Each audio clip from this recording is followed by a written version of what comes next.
Okay, Bismillah ar-Rahman ar-Rahim. Alhamdulillah, wa salatu wa rasulullah.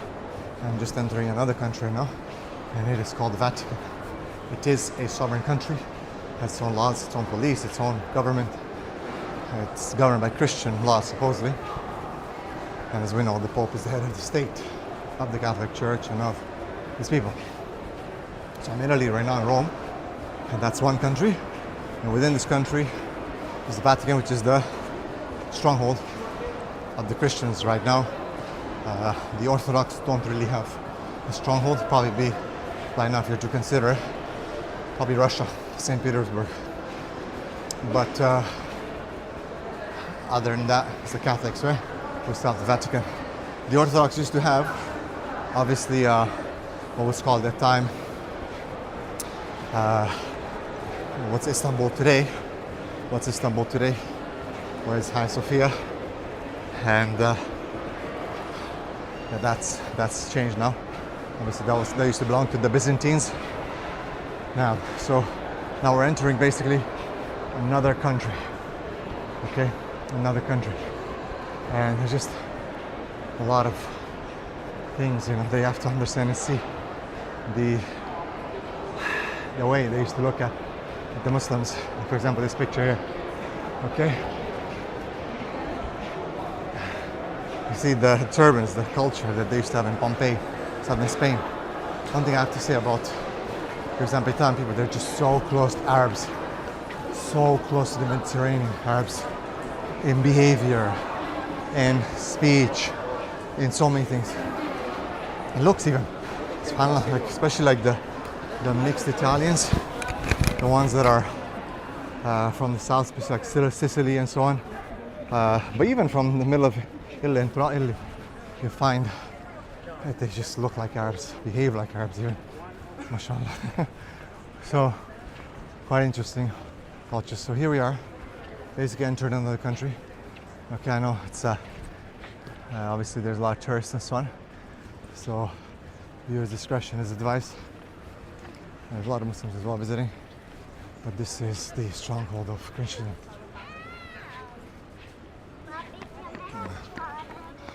Oh yeah, and Istanbul used to be called Constantinople. It was not coming to my mind. It used to be called Constantinople before. This is the Vatican. Okay, inside, it's a country. Beautiful gardens. It's surrounded, so it's locked from the outside. It's got big walls, and it's got basically its own amenities, its own things. It's mostly people who live here are mostly people who obviously work here, those who serve the Catholic Church. The Catholic Church has its own government. It's got its own bank system, financial, and so on, right? They deal with, the saints, appointing saints, and managing all churches all around the world, by the way. Okay? All churches all around the world are managed by the Vatican. Okay?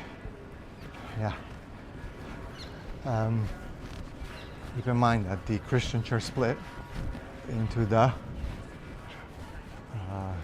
Roman, the Western, which became later the Catholic, and also the Eastern Orthodox Church. Yeah. All right. Let's see, where do we go from here?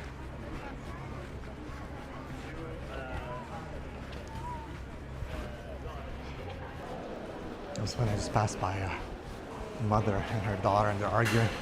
The mother's like, "Put it on, everyone covers here, right?" She was not dressed properly. So even here, subhanAllah, my brother was telling me, the Bengali brother coming in, he was like, yeah, you have to cover. So the mother was telling me, everyone covers. And the daughter's like, she doesn't want to. SubhanAllah. It's amazing because when the Prophet ﷺ said that we will follow the Christians, the Jews, up to the whole of Israel, that's what slowly happened, right? And you find,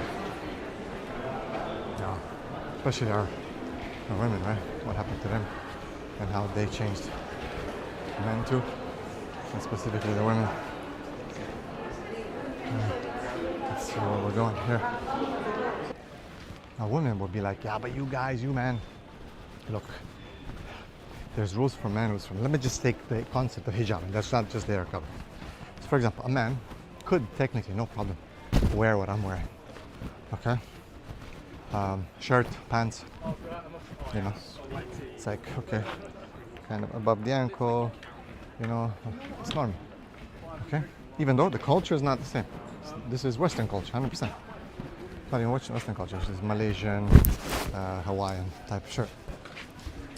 For women, when they, if you want to like wear like, for example, an abaya that's like white or blue or green or something like that, but it has to have a specific length and there's specific requirements. Same for men, obviously you cannot walk here and, you know, but a man technically could walk without a shirt on. And that's what I'm saying, وَلَيْسَ ذَكَرُ كَالْأُنْثَى. The man is not like the woman. Like, I could take my shirt off right now, and literally, Islamically, it would be okay. Whether by the surroundings, and even probably here, people would come and tell me to put it on, probably kick me out. But I'm talking about Islamically. Sahaba would wear no shirt sometimes, okay? Sometimes they just didn't have things to cover. Before the women, they can't do that. The women have specific rules. Now the colors obviously cannot be like, you know, some crazy color, but technically they have to cover a specific way, and that's where the women have changed. For the men, we've changed. Okay, we wear jeans as long as there's certain size, certain this, certain that. It doesn't really matter. It doesn't really matter. Even though, yeah, you could say, like, look, at least we can stick to the culture. I'm with you, but it doesn't matter, right? Still does not cause any haram. But for the woman, it does, man. That's what you know, the problem with modern feminists and modern even weak soy boy Islamists, Muslims, feminists, which are worse than Muslim feminists, women, and the men are the worst, is that they always like, but what about the women, man? But what about the boys, man? What about the guys, man? Why the guys? You don't get it. It's not the same. The problem is you're trying to make two unequal things equal, and that is the source of the biggest dhulm and the source of our problems when it comes to gender, you know, roles and gender differences. You're breaking the rules. Oh, you guys are wearing shorts, look at you, look how you look. Yeah, no problem. But when a woman starts uncovering and tight and this and that, she's breaking the Sharia. For me, I might break cultural rules maybe, but I'm not breaking Sharia rules. But for a woman, she's breaking Sharia rules. I'll show you guys a mummy right now. This is a mummy. It's an actual mummy.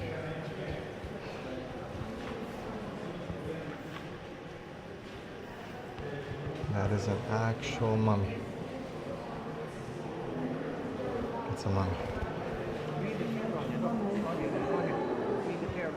Doesn't say who it is. Trying to see, but it's like 3rd millennium BC. It's from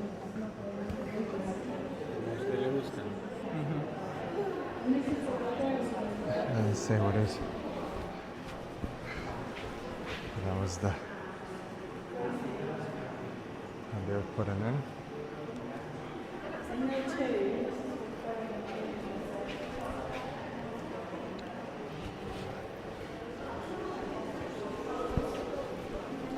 I don't know why they have Egyptian. Well, actually, one thing that we know is that they stole a lot from the world, from Africa, from Egypt. Their colonizers stole a lot of things from the Middle East and from Africa, from India. A lot of theft. France stole, Italy stole, England stole, right? And they're not giving it back. Okay, the colonizer stole a lot from the Muslim countries and from just colonized countries in general, even the non-Muslim countries. Right? So that's why they have so many things from the world in this place.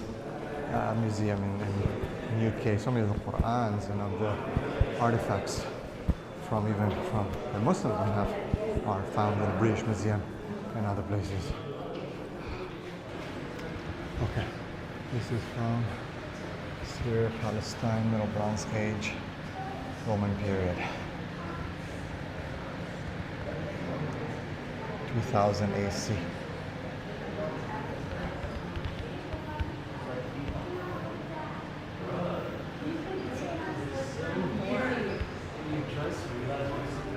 think Palestinians just give it all like that? The Syrians just give it all like that?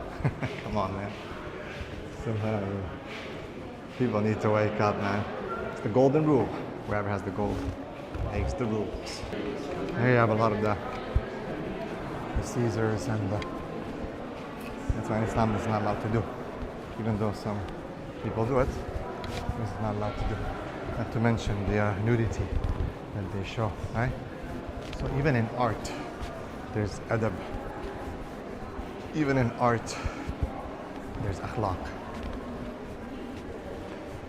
Just a lot of shirk, right? The angels, it's just a lot of that. Right. That's why Islam has strict rules. And people say, oh, Muslims are not cultural, so let's bring these museums and do this and that. I don't know. And people say, no, we're cultural. We want it's okay. Well, not really. How is that going to make you smarter, closer to Allah and better? We don't ask those questions though, right? We just don't. It's all about, wow, look at this. Look at that. Wow, they're naked. Wow, who was this? Who was that? Wow. Wow, and that's it. Okay, how did that increase your IQ or your culture? It did. It's a bunch of nonsense, but people want to, we pick and choose this time. That's the thing. All of us are guilty of that. Okay, we need to acknowledge that. And I knew I recognized this one. So this one here, right there in the middle, that's from Dacia. That's the original Romanian right there in the middle. Dacian prisoner. You can see here. Dacian prisoner. The point and cap, that was the Pileus. Okay. This is Forum of Trajan. Okay. And this obviously, after that it became Romania. It's right there.